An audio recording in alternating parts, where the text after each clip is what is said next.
seconds. It's 5, 4, 3, 2, 1 back squats from the rack at 275 for these ladies, and descending box jump overs as they go, 25 down to 5.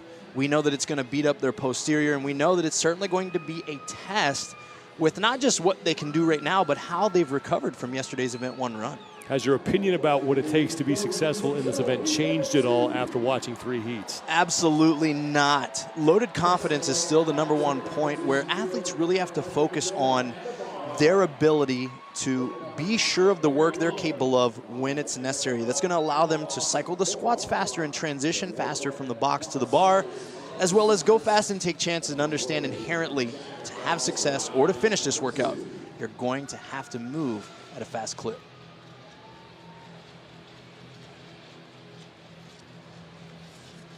Lane assignments for this second and final heat of back attack. Overall leader Emma Lawson will be working out of lane number 7.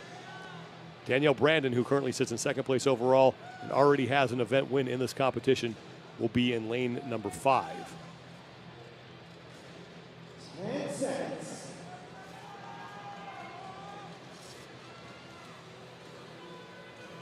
Stand by.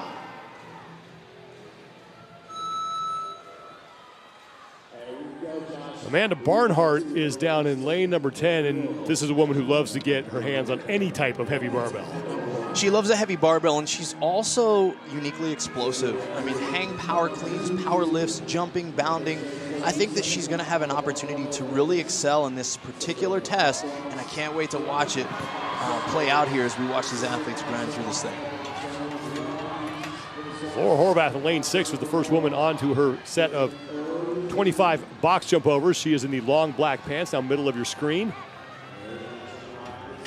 We're seeing a bit of a theme here. These athletes that come out fast on that first set of 5 and then attack these box jump overs with rebounding and catching with high hips tend to have the most success in each heat that we've seen so far. Horvath needs to get to the 30 rep mark before she heads back to the squat rack for round number 2. Cara Saunders in the white weightlifting belt, blue shirt, along with Emma Lawson, Gabby McGowan, Ariel Lowen, and Amanda Barnhart. They're all on their first sets of box jump overs, and now Laura Horvath is done, and she'll move back to her set of 4. We had Danielle Brandon drop and fail a rep. So she had to strip the bar, get it back to the rack position, and now she's literally just reloading the plates as the rest of these girls are executing this workout. That is huge for Danielle Brandon. And she is in last place right now in this heat.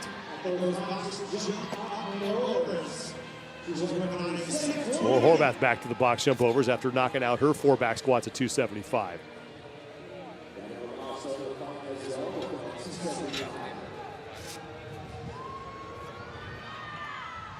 Yeah, Laura Horvath making easy work of this couplet so far.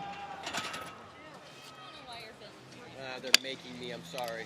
Danielle Brandon just has a look of resignation on her face, like she knows it's pretty much over for her, not really showing any sense of urgency right now, and struggling with the clip to get it back on. But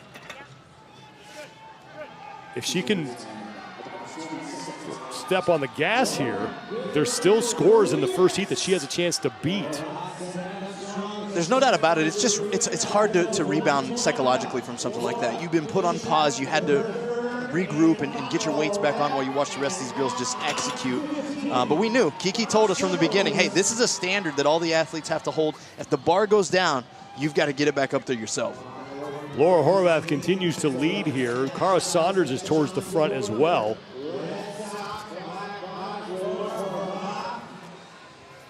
.433.74 seconds is the top time. That was Ellie Turner in heat number 1. 3 reps now as Cara Saunders kicks off round 3, trying to catch up with Laura Horvath, who is now done with her 3rd round of box jump overs, and she heads back to the barbell for her set of 2.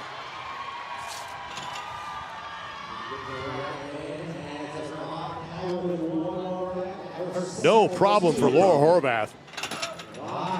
Now 10 box jump overs. Still attacking with a ton of confidence, back and forth, urgency in the transition.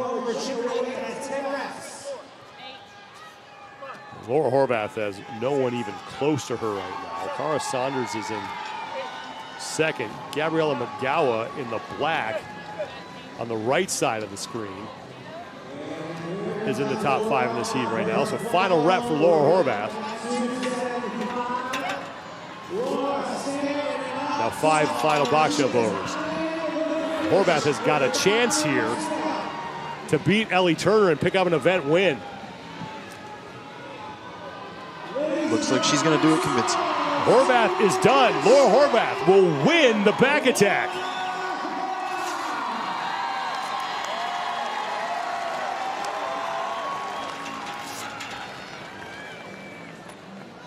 Cara Saunders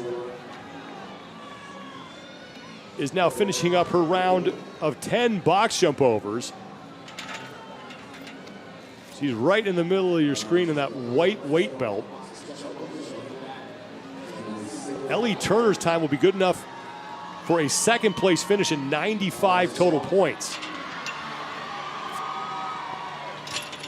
Final rep for Saunders. Smooth.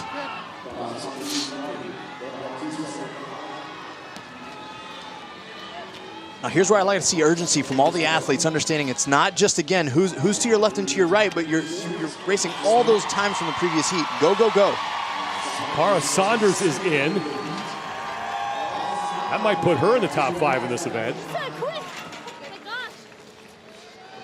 Gabby McGowan has 5 remaining.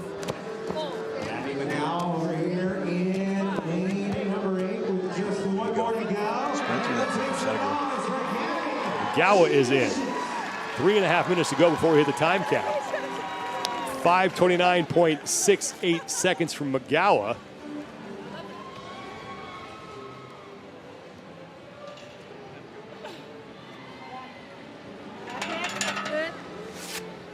Amanda Barnhart now 5 reps to go. I'm surprised to see her stepping down all these reps. I expected her to be more of a rebounder.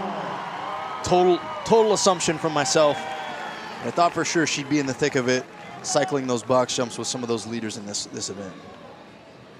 And there is our overall leader after 2 events, Emma Lawson, coming off an event win in skee bar. Now the good news for Lawson is that the closest woman to her in the overall standings is Danielle Brandon, who right now is in last place in this heat.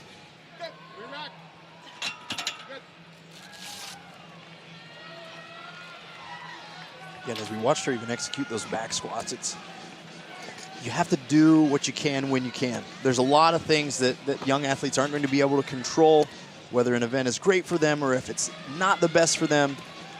But if you seize the moment and minimize your mistakes and reduce your setbacks, it's going to put you in a position where you get an opportunity to compete, and that's all you can hope for. Ariel Lone on the right side of your screen, working through her box jump overs, and we have now less than 2 minutes to go before we hit the time cap. Lawson back for her final rep at 275. I love to watch her patience in the descent and then the acceleration that the bar gets when she starts to stand. It's great execution. Final 5 reps for Lawson.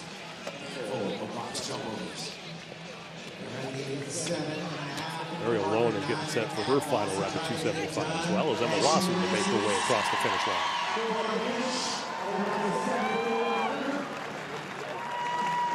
7:39.37 seconds.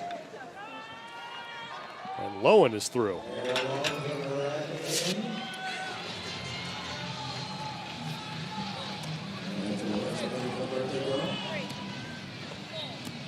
Go sprint to the finish. Plenty of time to spare for Ariel Lowen.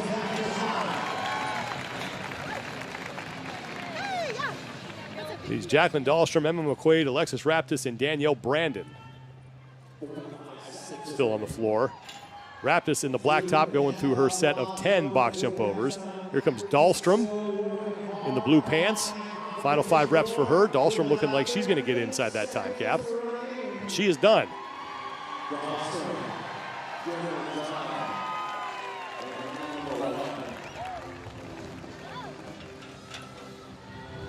There's Emma McQuaid. 10 box jump overs before heading back to the barbell. Probably not going to get there, as we now have just 10 seconds to go before we hit the 9-minute time cap. Laura Horvath is going to win the event.